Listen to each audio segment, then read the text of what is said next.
literature review is not just a summary of the research articles that you have read.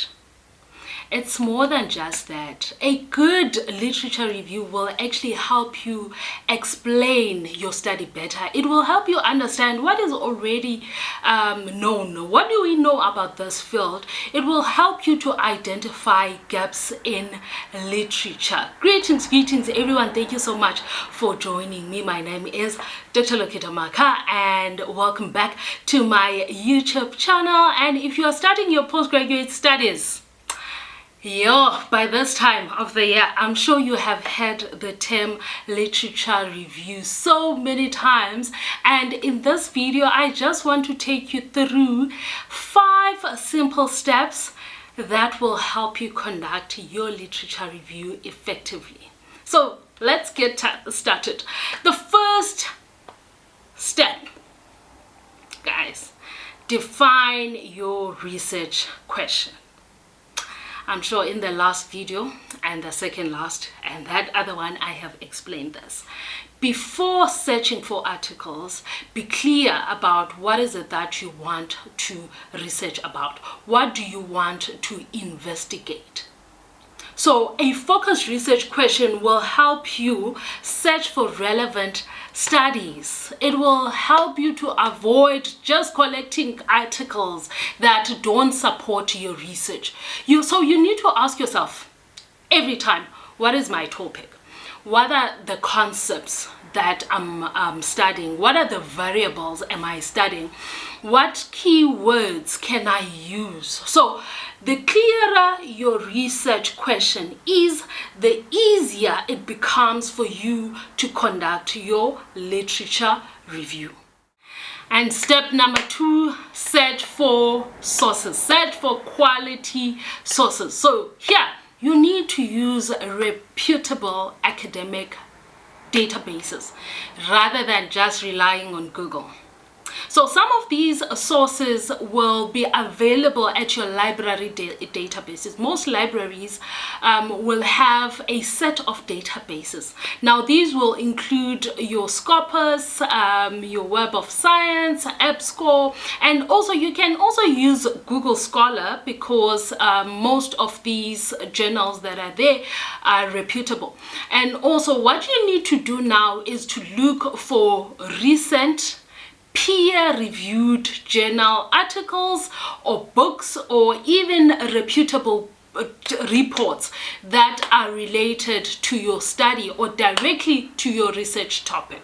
So you need to remember in this case that quality is more important than quantity. We don't care about how many articles did you read, but also we want to see what is it that did you find.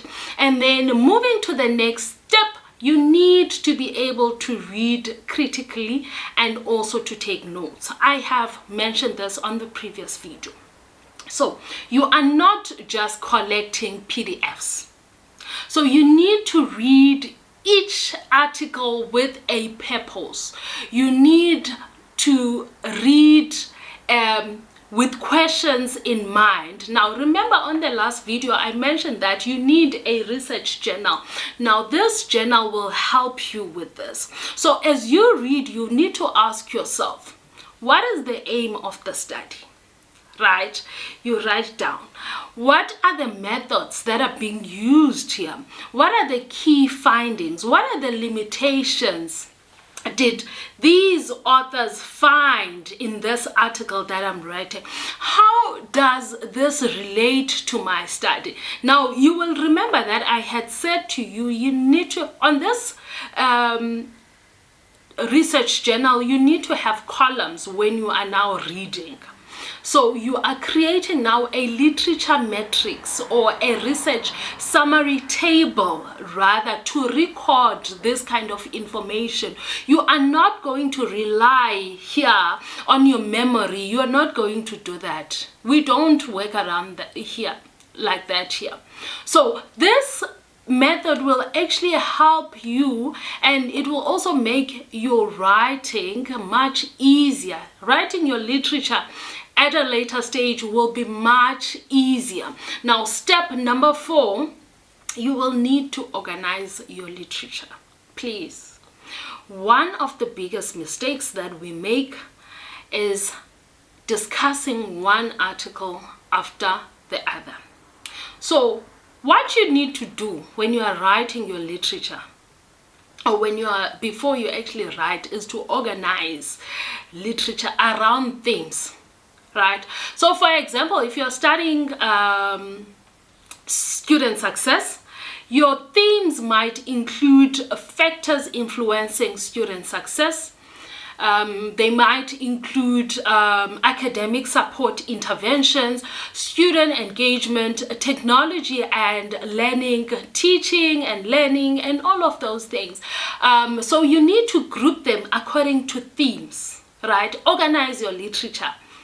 So grouping studies by themes will actually help you compare, they will help you to contrast, and also to synthesize the literature instead of just simply describing it, because that's not the aim of the literature review. We are not just describing or giving a summary of Lokita Maka said this, Maka said this, and all of that.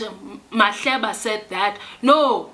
So there needs to be a comparison, there need to be a contrast, and this will also help you. Your literature review will also help you in your findings, because whatever you find, sometimes you may need to justify with literature. What did other authors find? Step number 5, synthesize. Don't summarize. Guys, this is where most students would struggle, especially if you are starting first year, masters, or even before, when you're trying to apply and a concept note is required or a proposal is required, but also you need to conduct literature. This is probably the most daunting stage. Now, just want to remind you, a literature review is not just article summaries. It's not you listing the articles. It brings studies into conversation. The studies have to conversate with one another, and also it needs to ask questions, and also you also need to ask you need to ask yourself questions. Now, as you are reading each article, where do these researchers agree, right? Now, where do they disagree? What patterns emerge in what I'm trying to study? What are the gaps that still exist? And also, how does my contribution or my study contribute into filling these gaps? Now, this is what demonstrates the critical thinking, and also this part demonstrate the importance or the rationality of your research.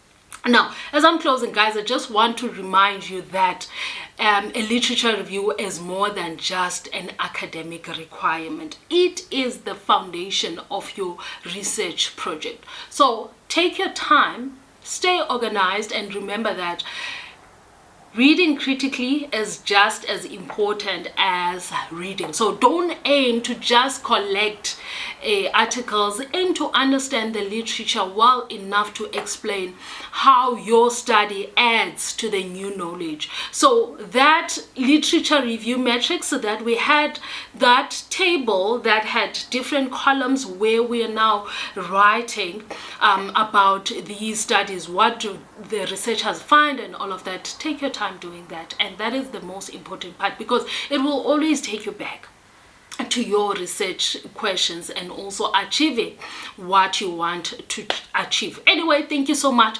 for watching, and if you found this video helpful, please give it a like, and don't forget to share with other people, and subscribe to the channel if you haven't subscribed. Until next time, thank you very much. Bye.